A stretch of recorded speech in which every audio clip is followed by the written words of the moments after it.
The things that you always got to do is play music that you love. Now, this could be your own music, could be music that just an artist that you admire they're playing, um, or it could be an assignment that you have got, or a performance that you've got coming up.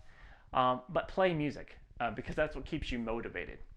Now, when you're talking about playing music, this gets us to another section of technique where I want to help you guys break down little technical barriers. So I'm going to show you the things that every song, most songs for most players are going to have elements of them that challenge them, that are beyond their technical ability.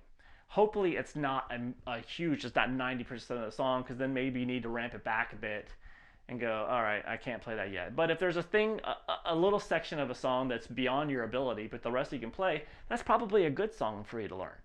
Okay, because that's what's gonna take you to the next level. But let's talk about how to break those little parts down. So I've got a couple of examples here.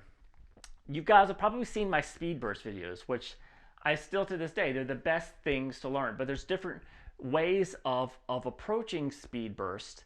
And then there's overall understanding of how your mind learns a new technique and how that's so easy to those guys like Steve I and Ingve. What is it that their brain has done to this collection of notes that allows them to play them at this just amazing speed, with just those seems effortlessly.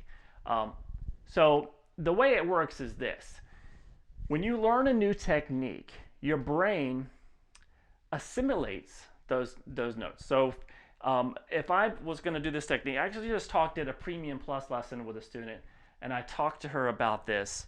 And this is really what I'm going to be talking about here. Same thing I'm telling her in her Premium Plus lesson. But I do like video responses with the Premium Plus students. So what it was this is I'll take the same lick. This basic lick. All right. So if you've ever heard Slash, Angus Young, Eric Clapton, any guy, rock, Kirk Hammett, or any guy's got any kind of blues bass, you've heard that lick a billion times. All right. But it's a fast lick, and if it's the first time if you've ever seen it, it might be a little bit difficult to understand how do those guys, together, it just seems like 80 million notes. All right. Here's how you're going to practice breaking this stuff down and really kind of working with how your mind actually learns new things. When you first learn something new, it completely confuses the brain. So that's why you want to take the time and play it slow. So let's take a look at this lick here. You don't really need tab for it, but I'm playing just the 14th fret there on the G, 12th fret on the B. And then what I'm doing is I'm playing the 15th fret on the B, and then pulling back off to the 12th fret. So that's actually the first step, is actually learning that, hey, looking at the lick and going, that's a pattern. That's just a simple 4-note lick that is being repeated constantly. You'll notice that most fast things that you'll hear, any lick that you'll hear from Ingve to Joe Satriani, it could be this crazy long lick, but it's usually a combination of little patterns, the same pattern taken downward or upward, or maybe 2 or 3 patterns, one after the other, then repeat it again, then repeat it again. So it's like if you learn the pattern just in one area, it's pretty easy to take it through. So that's the first thing, is to break it down and learn the pattern. All right. Second thing is to make sure you get a nice, slow, organized way of playing it. So for me, at least, I like to play this lick with a downstroke into another downstroke on the B string. So really just like a mini sweep. Then an upstroke on the 15th fret there, and then pull off to the B. So down, down, up, pull. So the first thing is you're going to program your mind to do that accurately, because at the beginning it doesn't know what to do. So you have to play it slow at first. And that's what really is these speed bursts are about. When you're playing slow, it's basically programming your mind to play accurately. And then when you do a speed burst, what you're doing is you're trying to get your brain, speed up the brain's process of assimilating those 4 notes and turning them all into just one gesture. You really feel it like one movement. You don't feel it or even see it as 4 separate notes. It feels like one event is all it feels like. It just feels like this. I didn't think about those notes. It just went, my hand just knows, boom. It just knows it. Now, it knows how to do that accurately because I practiced it slow. So I didn't let it ever see anything else but the accurate version of it. And then what you do is, it's almost like, and I gave this same example to my student, my Premium Plus student on the site. I was like, if you had your fingers on a table, and so here's a table, and you're just doing this with your fingers, just a blah, blah, blah, like you do on a table at school or a desk at work or whatever. All right. Now, when you're doing that, naturally your fingers just go blah, just 1, 2, 3, 4. Right? It's pretty easy. It's simple. It's a movement that works for all hands. Are you thinking about every single finger in your hand? You're not. You're not. You don't have to. It's a gesture. Your hand sees it as one event, and that is how advanced technique works. Your mind takes a series, a pattern that you can practice slow, and then you assimilate it into one event. By going into the speed burst, that's what helps your brain figure out, oh, wait a minute, we need to take this and turn it into one event instead of 4 separate events. So, slow version, fast.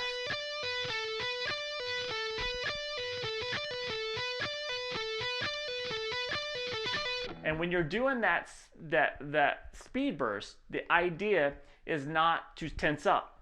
It's to stay relaxed, but focus on feeling it as one thing. Just blah.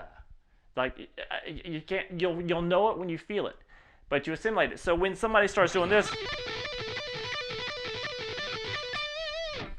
I might have played 40 notes there. I didn't feel like 40 notes. It felt like 5. Because every single time it's just one thing, 1 or 2, and you'll get to the point to where you can take that lick and just and assimilate it into, you have a lick that goes across the entire fretboard, but your mind just feels it as one thing, and that is how it works. That's how those guys, when you see Yngwie just going all over the fret, those little patterns that he plays and arpeggio sequence that he does, have his brain sees it, feels it as just one thing, and then he goes this one thing and he goes to another. But he's not thinking about each one of those notes. It's literally, physically, and mentally impossible to do. All right, so that's how you want to do it. You want to make it natural into one movement. Now, another way you can do that is this. Let's say if I had a lick, I had kind of a long legato lick. All right, so I'll repeat that. All right, so say if I had something like that. I'm going to slow that down. So I really want to get in my mind, one movement, one specific movement. Well, what I'll do, sometimes I like to do, is I like to do like a note building burst, which I'll have a lick, right? But I'll start just with the first 2 notes. Get that to where it feels like just one thing. I don't even think about it anymore. Then I'll add the next note.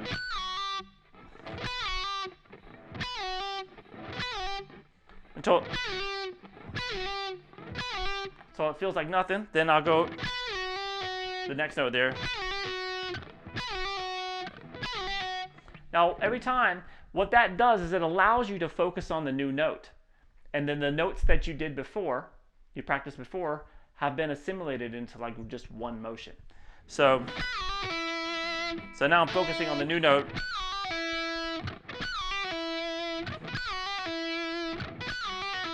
So I'll go slow so you can see what I'm doing. That's a lick, but I just see it as, I feel that as one thing. I don't feel it as, what is that, 5 notes?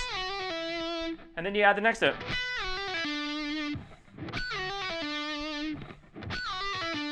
So all I'm focusing on is that new note. The other notes just kind of naturally pop out. I don't even think about it.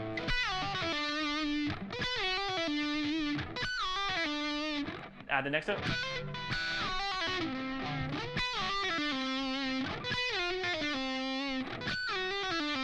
Not going to be perfect every time. So it's a new lick to me, but you see what we're doing. You can do that with a picking exercise. You can do it.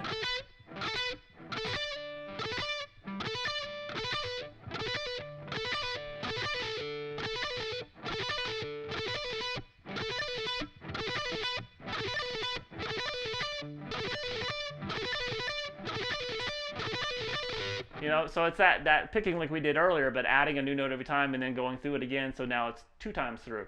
So that way is a very good way of really making your brain feel it as one event instead of separate notes. So that is, I think, one of the most valuable things that you can do with technique is learning how your brain works, how it takes these licks, and how I can play certain licks very fast, some I can't play at all. And it's because your brain has assimilated some of them, and some of them it hasn't, because you haven't practiced it properly. So that's what I'm trying to get you guys to do. All right, so we talked about technique. Let me see what else I got on here. Oh, there's also, I got a thing where I think it's important to analyze a piece of music every day. It could be analyze a chord progression. It could be analyze a lick of a guitar solo and figure out what scale it's in, what key it's in. Now, that's something else I offer for my premium students. I have some students that they like to transcribe their own music. They like to do analyze music, and they'll do their best at it, and then they'll send me what their analysis is of it, or their transcription of it, for me to double check it to see if it was right.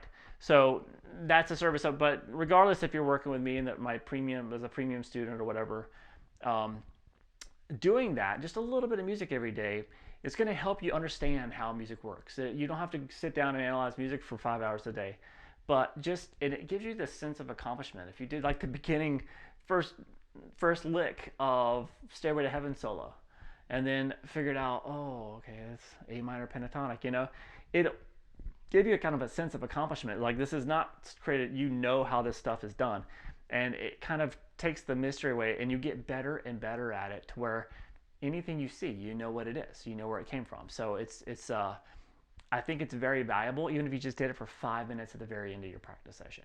All right, so you're gonna. I think after that, it's good to go into stretching, writing down what you're gonna do in your next day's practice session. Any issues you had that you want to work on for the next tomorrow or the next day or whatever. So be flexible with your practice sessions. In the PDF, there's a little example of a sample practice routine. But like I said, we're all different. We have different.